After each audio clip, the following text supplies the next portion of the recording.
안녕하세요. 신현기입니다. 오늘 두 번째 시간이죠. 오늘은 9월 14일자 신문 일면 비교를 한번 해보겠습니다.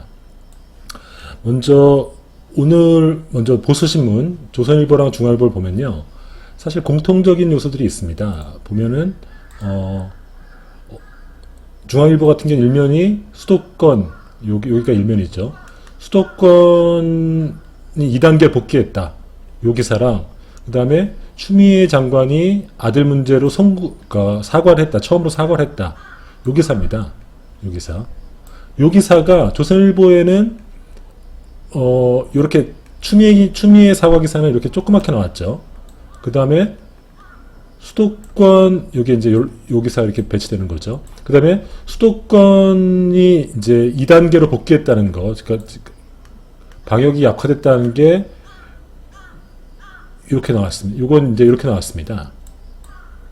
참고로 같은 내용의 기사, 그러니까 이제 이 방역이 좀 약화된 문제랑 추미애 사과가 진보신문에도 같이 나왔어요. 같이 나왔는데 어떻게 배치됐나 한번 보시죠. 진보신문에는 같은 기사가 즉 이렇게 나왔어요. 경향신문 같은 경우는 이렇게 수도권 그 방역이 2단계로 다시 복귀했다는 문제랑 그 다음에 추미애 사과했다는 문제 이게 이렇게 나왔고 한겨레도 마찬가지입니다. 여기도 이렇게 오른쪽 사이드에다가 추미애 문제랑 그 다음에 이 영업이 약화됐다 이 문제 같이 나온 거죠. 그러니까 전체적으로 보면은 오늘자 기사는 전체적으로 보면은 뭐랄까 이 방역이 2단계로 복귀했다는 문제랑 추미애가 최초로 사과했다 이 문제가 공통적으로 나온 거죠. 근데 문제는 뭐냐면은 여기서 봐야 될 거는 같은 기사를 신문사마다 어떻게 배치했냐는 겁니다. 중앙일보 같은 경우는 방역 복귀 문제를 일면과 그 다음에 사실상 세컨 문제로 두 기사를 썼고 그 다음에 조선일보는 오른쪽 사이드로 밀고 그 다음에 아래쪽으로 내렸죠. 그 다음에 경향신문도 일면 탑으로 화려하지 않았던 거죠. 그러니까 제가 이제 구태여 신문을 보라는 건 뭐냐면 신문을 볼 때 우리가 두 가지를 봐야 된다는 겁니다. 첫 번째, 어떤 기사를 선택하는가. 즉 우리가 신문을 볼 때 신문에서 볼 수 있는 건 뭐냐면은 어떤 기사를 선택했는가. 어떤 기사를 선택했는가. 이 문제랑 신문짐에서 우리가 할 수 있는 거는 그 신문들의 각각의 기사의 가중치입니다. 그죠? 그러니까 이 같은 기사를 통해서 각각의 신문들이 서로 다른 식으로 배치를 하고 있지 않습니까? 사실상 그때도 말했지만은 가장 가중치가 높은 것은 일면 탑 요 영역이고 그 다음이 세컨 영역이고 그 다음이 이제 배치를 하는 거거든요. 그러면은 우리가 오늘자 신문을 통해서 확인할 수 있는 거는 동일한 기사를 신문들이 어떻게 가중치를 줬는지 볼 수 있다는 거죠. 그죠? 그래서 제가 구태여 지면을 보라는 건 뭐냐면 우리가 휴대폰으로 기사를 보면은 해당 기사를 우리가 확인할 수 있지만 그 신문의 그 기사의 가치, 그 해당 신문이 그 기사에 어느 정도의 가치를 부여했는지를 볼 수 없거든요. 그래서 우리가 지면을 봐야 된다는 겁니다. 지면을 보면은 이 신문사가 오늘 이 기사를 어느 정도의 가중치로 부여했구나 이런 걸 알 수 있는 거죠. 그리고 신문의 논조라든지 입장에 따라서 동일한 기사라도 다른 가중치를 갖게 되는 거죠. 그죠? 그래서 저는 꼭 지면으로 신문을 보는 습관을 갖기를 바란다. 왜냐하면 거기를 통해서 우리가 지면을 통해서 보는 거는 사실은 그 어떤 기사가 선택했는지 그 문제랑 그 다음에 그 기사를 어떻게 배치했는지 문제라는 거죠. 우리가 이 배치를 통해서 드러나는 어떤 그 신문의 가중치, 그 기사의 가중치는 절대 이 스마트폰으로 확인할 수 없는 문제라는 거죠. 그러면은 일면을 이렇게 동일한 기사로 같은 기사로 배치하면서 각각의 신문이 일면을 어떻게 배치했냐는 거죠. 조선일보는 여당, 그러니까 추미애 아들과 관련된 지금 여야 공방이 벌어지고 있지 않습니까? 이때 여당들의 어떤 행태 혹은 일방주의적 행태를 비판하고 있습니다. 저는 이 기사가 굉장히 조선일보지만은, 그러니까 물론 조선일보는 기본적으로 이제 여당 비판입니다. 문재인 정부 비판인데, 근데 조선일보가 여기서 지적하는 부분은 저는 곱씹어볼 만한 의미가 있다고 봅니다. 왜냐? 알다시피 한국의 언론은 사실은 완전히 진영으로 주창 저널리즘이 돼서 서로 정파적인 언론이 돼서 서로 진영, 스크럼을 짜는 어떤 형태를 보이고 있습니다. 당연히 조선일보는 반문재인이죠. 반문재인입니다. 반문재인이라는 거는 변함이 없습니다. 근데 어저께 여당 의원들이 그 추미애 장관의 아들의 공익 제보자와 관련해서 뭐 신상을 공개한다든지 막 굉장히 진영을 따서 막 댓글에서 막 저주를 퍼붓는 이런 일이 있었지 않습니까? 그러니까 이런 문제에서 지적했어요. 물론 그런 현상, 그러니까 우리 사회가 어떻게 굉장히 정치적으로 양극화되고 언론도 거기에 일조하고 그래서 어떤 사안이 벌어졌을 때 그 사실의 진위 파악보다는 어떤 진영 싸움으로 되는 건 굉장히 문제라고 봅니다. 그리고 그런 데에 대해서 조선일보가 한몫을 한 것은 부인할 수 없는 사실입니다. 하지만 어쨌든 조선일보는 그런 문제, 즉 물론 이제 자신도 그런 입장이면서 여당을 비판했다는 건 문제가 되지만은 조선일보가 얘기하는 이런 인민재판하는 문제, 이게 우리가 얘기하는 어떤 정치적 양극화의 문제죠. 정치적 양극화. 이 정치적 양극화는 사실은 최근에 인터넷 미디어라든지 혹은 SNS에서 더 심하게 이루어집니다. 우리가 그때 얘기했던 필터 버블 현상 때문에. 필터 버블 현상이 뭐라고 했습니까? 즉 우리가 어떤 인터넷 기사 같은 걸 보면은 내가 봤던 기사들, 이 선호하는 기사들이 계속 데이터가 쌓이면서 특정한 알고리즘에 따라서 내가 선호하는 기사가 쌓입니다. 그러면 결국 어떻게 됩니까? 세상은 결국은 두 조각으로 나눠질 가능성이 있습니다.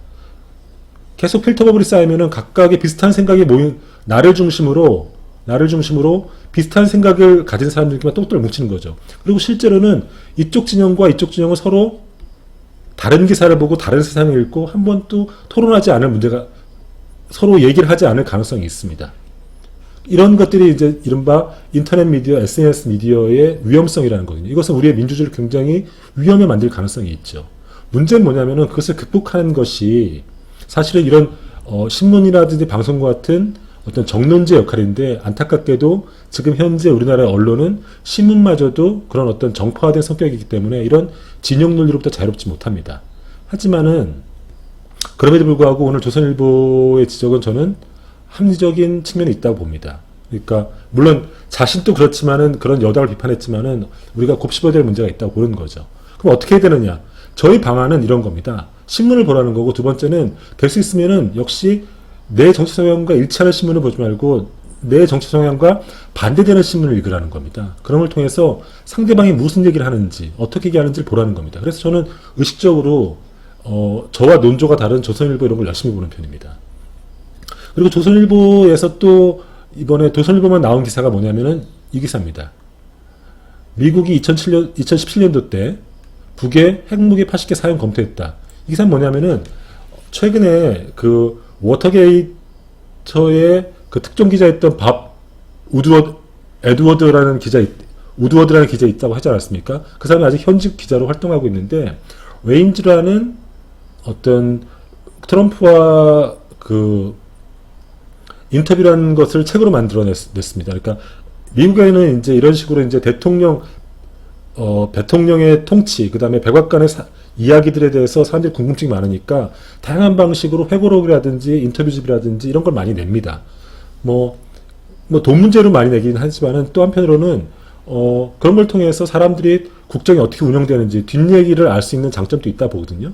저는 개인적으로 한국에도 이런 식의 어떤 저술이 활발해야 된다고 보는데 어쨌든 밥 우드워드의 이번에 신간을 보면은 이 트럼프와 인터뷰를 통해서 당시 북한과 미국의 관계가 어땠는지를 보여주는 기사였습니다. 이거는 뭐냐면 또 한편으로는 조선일보 입장에서 만약에 구태 정치적으로 해석하자면은 트럼프와 북한 간의 어떤 밀월 관계, 뭐 서로의 필요성에 의해서 그렇지만 필요성에서 이루어진 것이지만은 사실은 미국과 북한은 사실은 적대국이다, 이런 것들을 부각시키는 굉장히 그런 기사라고 볼 수 있죠. 그래서 조선일보는 이 기사가 일종의 자기만의 아젠다라고 얘기할 수 있죠.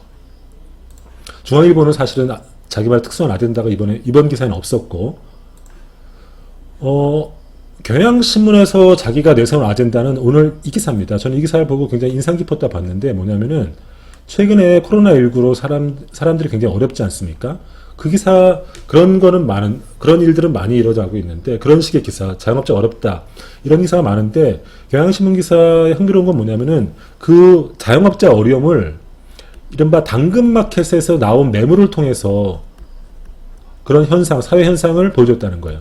그러니까, 당근마켓이 여러분도 해보시면 알겠지만은, 자기가 쓰던 중고물품을 거래하는 거 아닙니까? 근데 최근에, 자영업자들 혹은 영세 상인들의 어떤 어려움이 많으니까, 그런 것들을 당근마켓에 눈물을 머금고 내놓는 경우가 많다는 겁니다. 그래서 얼마나 지금 코로나19로 자영업자가 어려운지 이런 것들을 오늘자 자신의 아젠다로 던진 거죠. 신문이 일면을 탐을 통해서 그러니까 이렇게 볼 수 있습니다. 경향신문은 오늘 월요일자로 가장 중요한 기사를 그런바 자기 아젠다를 자영업자, 코로나19에 따른 자영업자의 어려움으로 삼은 겁니다. 그리고 이걸 통해서 아젠다 세팅을 하는 거죠. 아젠다 세팅을 했다는 건 뭐냐면은 독자들로 하여금 이 문제에 대해서 코로나 이후에 어떤 자영업자 어려움에 대해서 한번 생각해보라고 생각할 거를 던져주는 거죠. 그런 맥락에서 한겨레 신문의 일면탑은 이상기후, 즉 기후변화에 대한 얘기입니다. 즉 이번에 봤더니 이번에 뭐 장마라든지 태풍 이런 것 때문에 굉장히 작물이 흉작이라는 거 아닙니까? 근데 그게 근본적으로 보면은 이상기후 때문이라는 거죠. 그래서 여기서는 환경 의제를 던지는 거죠. 우리가 지구온난화라든지 환경 문제에 대해서 한번 생각해볼 던져주는 거죠. 그리고 한겨레에서 오늘자에서 또 의제를 삼은 게 바로 가계부채입니다. 가계부채. 우리나라가 지금 국가부채, 이른바 지금 복지 문제 때문에 국가부채 얘기가 굉장히 많이 나오고 있지 않습니까? 국가부채가 지금 우리나라가 국가 채무가 한 이번에 추경 같은 것 때문에 40% 이상, 44% 정도가 됐다고 하는데 이 얘기는 많이 나오는데 실제 우리나라가 위험한 거는 국가 채무가 아니라 사실은 가계 채무라는 거죠. 그 나라의 가계 채무가 80%를 넘으면 GDP 80%를 넘으면 굉장히 위험하다는 건데 한국은 이른바 부동산에 대한 가계대출, 그러니까 예전에 이제 박근혜 정부 때 빚내서 집 사라 이러면서 가계대출을 굉장히 많이 해줬거든요. 그것이 지금 GDP의 97% 육박, 거의 100% 육박한다는 거죠. 우리나라 GDP가 2,000조입니다. 그러니까 가계부채가 우리나라 한 2,000조 정도 된다는 거예요. 이건 굉장히 위험수이다. 그래서 이런 경고를 하고 있는 거죠. 그래서 한겨레에서는 오늘 환경 문제라든지 이런 가계부채 문제 이런 것들을 한번 월요일 날 아젠다로 제가 던져본 거죠. 그죠?